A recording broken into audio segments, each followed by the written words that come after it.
Let's go to a question, though, first of all, from Galen in Cambridgeshire, who asks, my question is about your views on penal substitution and salvation. When you've raised criticism on this topic, are you, A, simply trying to bring balance to the discussion about our calling here on earth and where we go when we die? Or B, saying that the traditional understanding of penal substitution is not correct and God did not actually require Jesus to die as a sacrifice for sins? Let's start there, and there's a follow-up question. Sure. I think there is a sense in which I'm trying to do both of the things that Galen mentions, but I would want to say my primary task is to expound what the New Testament says about the meaning of the death of Jesus. And as I do that, speaking as a first century historian, I'm trying to understand what Matthew, Mark, Luke, John, Paul, etc., thought they were talking about.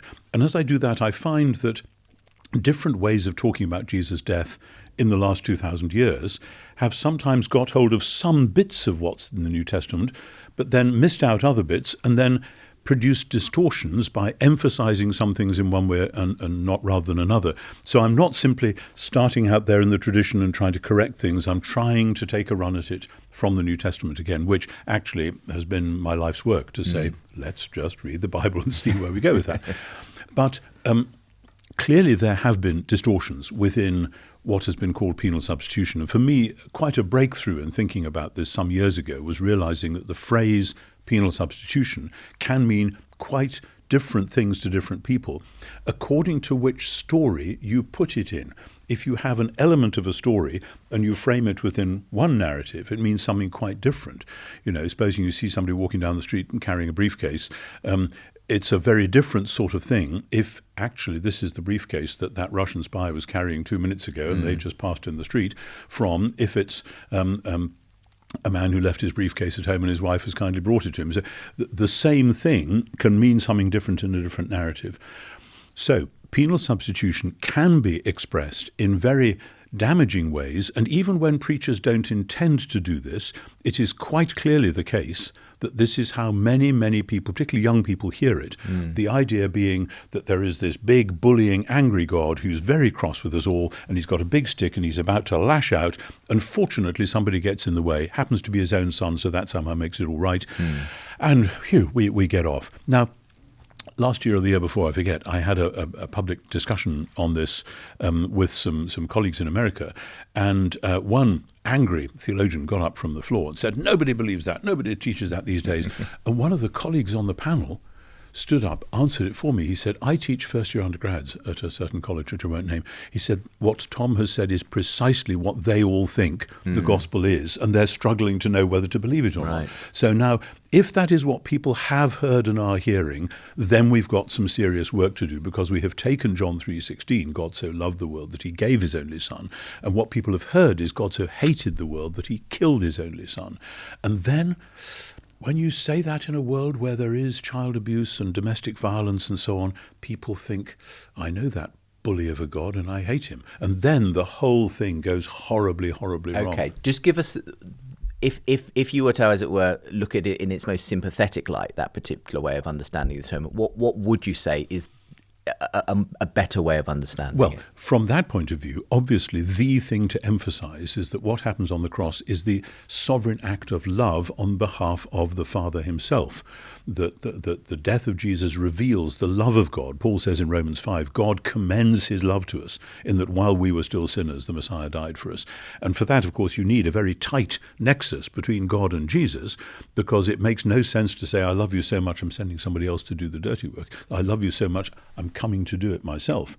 So that there is a strong Trinitarian theology built into the New Testament at that very point. I've always felt that that's sometimes where the missing link is simply the fact that it's God himself on the cross that sense. Yes, which then, of course, causes other problems when Jesus says, my God, why did you abandon me, etc. And that's a real problem which can only be dealt with by a very careful investigation of, if you like, what it meant to be Jesus, what it meant to be the one in whom the living presence of Israel's God came to dwell in our midst. And that's the heart of all the mystery of the gospel, and it's a source of endless wonder. But so what I've tried to do is then to say, well, hang on. In the New Testament, the result of the death of Jesus isn't simply, well, I was very sinful, now fortunately somebody's taken my punishment, so I get to go to heaven. That is actually to moralize our vision of what it means to be human. Now, don't misunderstand me. Morals matter. Sin is important. I'm not saying it doesn't. But sin is a failure rather than simply the breaking of rules. It's the failure to be genuinely human. The Greek word hamartia, sin, means missing the mark, shooting an arrow at a target and missing. What is the target? The target is genuine humanness. What is genuine humanness? It's reflecting God's image. And whenever we are tempted to sin, what is actually going on is that there is something we are supposed to be doing and being to honour God in the world, in our family, in our own lives, whatever. And sin draws us away from that, presents us with a cheap alternative or whatever, so that then we collude with forces of destruction and chaos and darkness. And then we basically say to the principalities and powers, which, by the way, I don't have good language for the powers of darkness, and they didn't have good language in the first century for the powers of darkness, but you have to acknowledge, and if after the 20th century we can't acknowledge this, how stupid are we, that there is a suprahuman power of darkness which still is active. But then, how does that work? Through us giving our human authority to idols, to things that we worship. The result of that is sin, which means we are bound in a tight grip. Jesus dying for our sin releases the grip of the powers. That's the central thing. Now, a number of different people have emailed in essentially the same question, but what do we mean when we say a phrase that has come so easily to the tongue, Jesus died for our sins or on our behalf? Yes. What are we actually saying in saying a phrase like that? When Paul says that, he adds the phrase, according to the Scriptures. Now, that doesn't mean I can find 3 proof texts, e.g. Isaiah 53. What it means is there is an entire scriptural narrative which is about how the Creator God is rescuing the world, and that scriptural narrative is shaped by the Exodus particularly, and then by all the things that follow from the Exodus, but then coming through the whole story of Israel in exile, where the people who are supposed to be bearing the solution for the world are themselves suffering the result of the problem. And the Messiah, Israel's Messiah, comes to the point where that story has reached rock bottom in order to take its weight upon himself and so to begin new creation.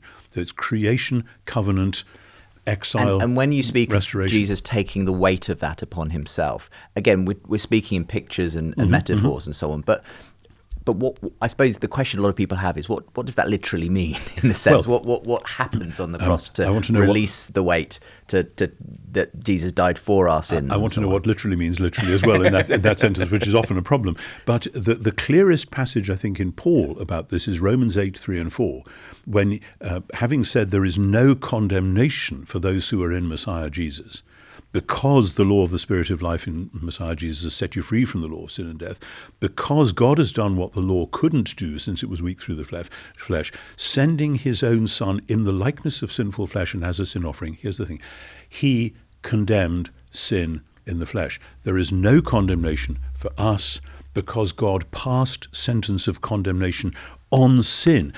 Interesting, Paul doesn't say God condemned Jesus. He says God condemned sin in the flesh of Jesus. Here's one way of looking at it, which is a reading of Romans 7 and 8, that God gave the law extraordinarily, and Romans 7 is a very difficult passage, in order to draw sin onto one place, in order to lure sin to the place where it could be condemned, namely to Israel's representative, who is therefore the world's representative. So Jesus dies as the representative substitute, taking the condemnation on himself, so that having condemned sin, sin is now itself condemned, and new creation can begin. And that's the energy of the Spirit taking it forward. For podcast episodes, bonus content, and to ask your question, sign up at askntwright.com.